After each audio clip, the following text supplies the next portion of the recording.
Hey guys, it's Joey for Runes 101 and this is my witchy vlog for the rune Kenaz or Canoe, and it's sort of going forward, it's a very personal sort of vlog diary, so we will possibly not go into huge amounts of detail about certain things which obviously are quite painful this week. So the rune Kenaz or Canoe symbolises fire, opening and renewed clarity, dispelling darkness, the giving, strength, energy, power, vigorous good health and recuperation. The importance of a positive attitude, protective respite from worries, time of opening up, good things coming into your life, starting with something new, or its reversed energies are ending, loss, trauma, anxiety, confusion, pure judgment, confounding of problems, ending of a relationship which is necessary for growth.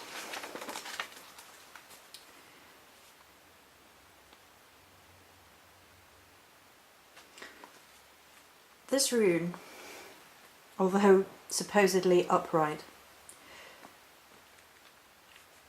started out with news that my nana is sick with a chest infection and likely won't be getting better because her body isn't recovering because of the cancer. Pyre, endings, death. Going to show that the way that we experience this rune has nothing to do with the way in which we pull it. There's no it's not for divination in this sense. It should be experiencing the energies, and boy have I experienced the energies. There's a sadness in my heart knowing the inevitability, mixed emotions from the tumult of my life experiences. I begin to feel a little bit cold around the edges as my oceans shut off a little, so I only feel sad rather than destroyed. It's my emotions going to a form of survival mode. Came across the following quote the same day about the kitsune. In Japanese folklore, the witch commonly can be separated into two categories: those that employ snakes as familiars and those that employ foxes. The fox witch is by far the most commonly seen witch figure in Japan. Differing regional beliefs set those foxes into two separate types: the kitsune suke and the kitsune mochi, I think.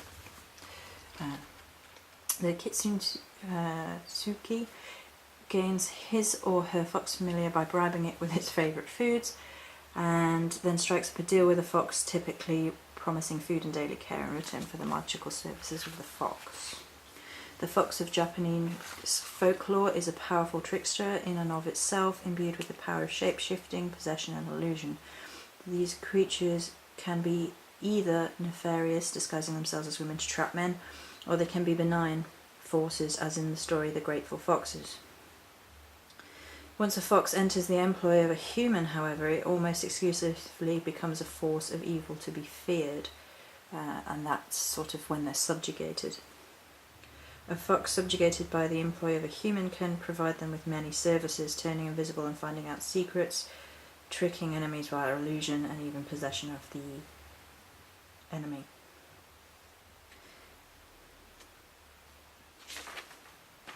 The following quote came into my mind in the aftermath of this. This is my intellectual property, all rights reserved. Time and time again I die, I feel the coldness deep inside. Of all the lives I've left behind, I've shed the tears and seen hope fade of love that mourns for better days.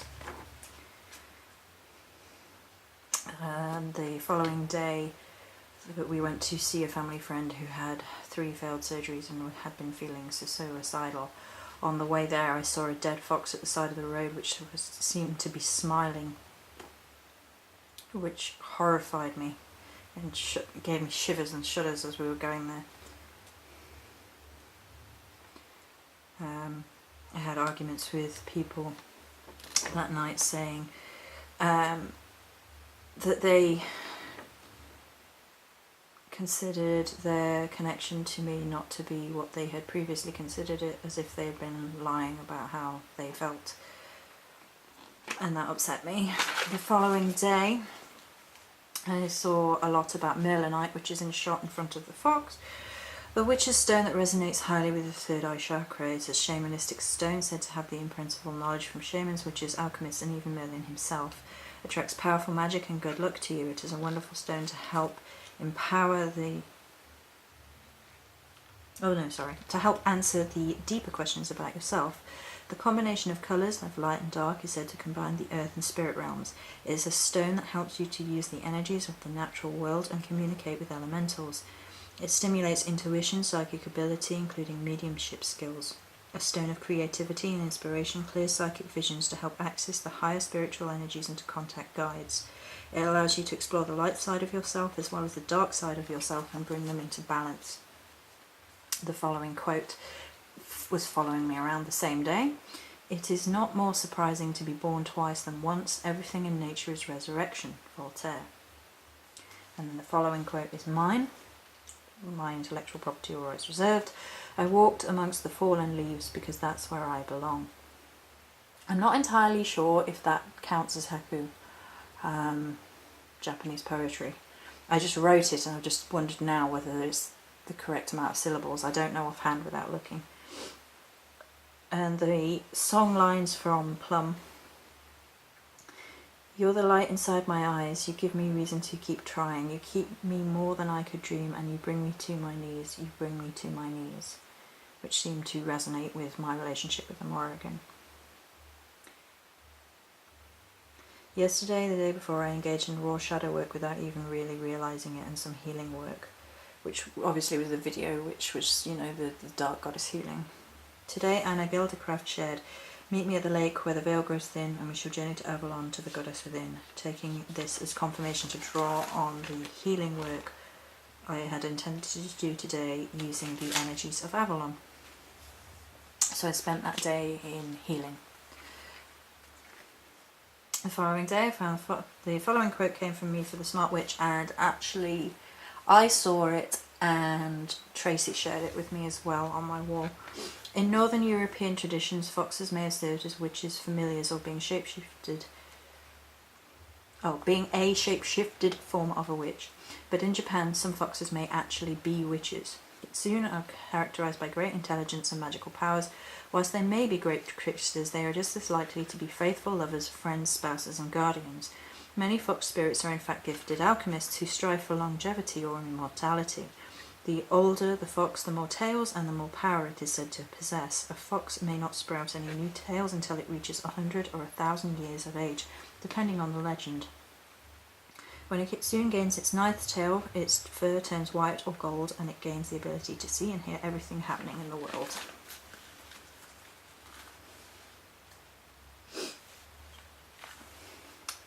And then today we had a sort of sad start in the light of the infuriating Google changes to YouTube. The troll added me to her circle and got blocked. But I did notice that people who had been very supposedly kind to me and supportive of me and friendly towards me and had told me one thing were actually saying another. I felt very disheartened. Perhaps I should know better than to trust people pleasers. Clarity from this rune apparently came in leaps and bounds. I did go shopping yesterday and have a couple of customer order requests, and so I did so. As I went shopping, I saw two crows skipping across the car park. Gosh, it sounds like a tongue twister. Looking really odd because they were skipping. It was kind of humorous. They were huge as well. Out of place but adapting, with humour, Perhaps this is what I need to do within myself.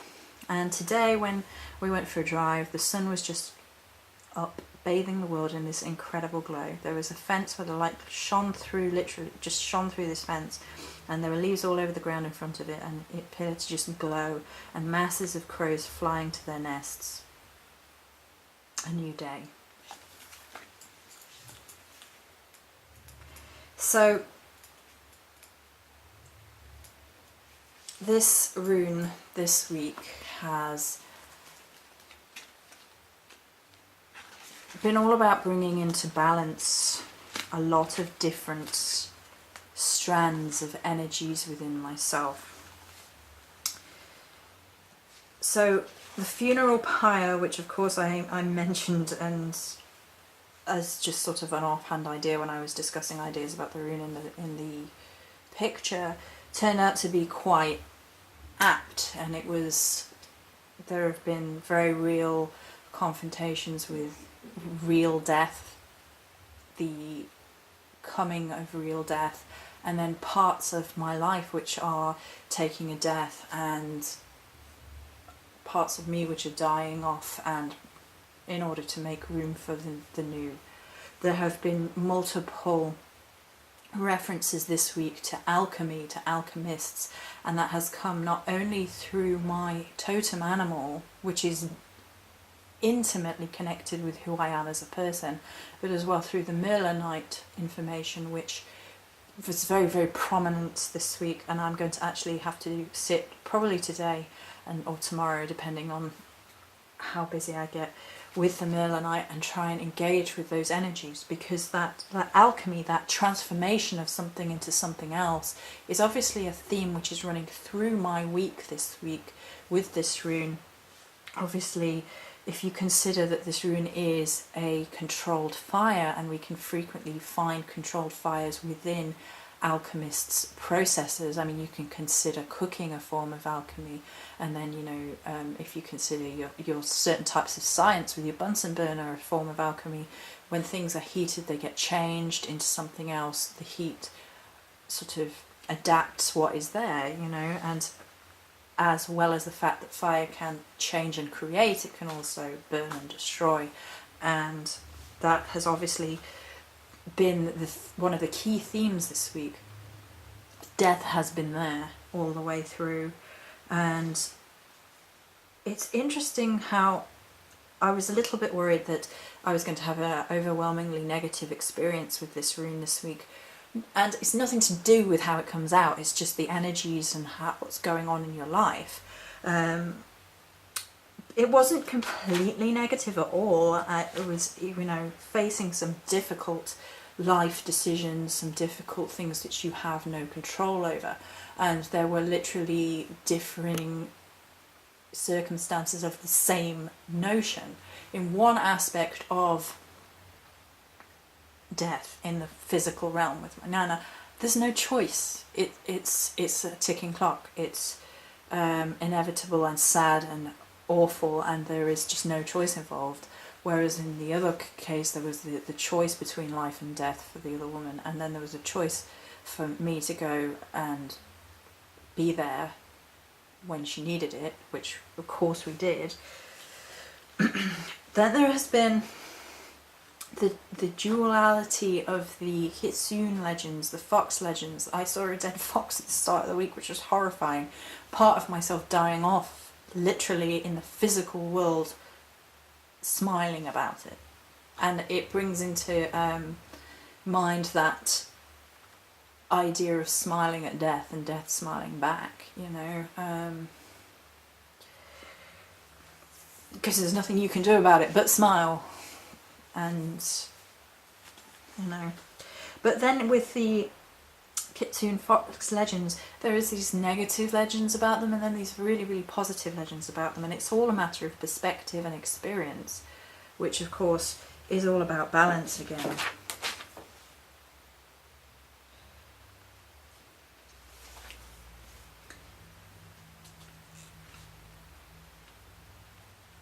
What else?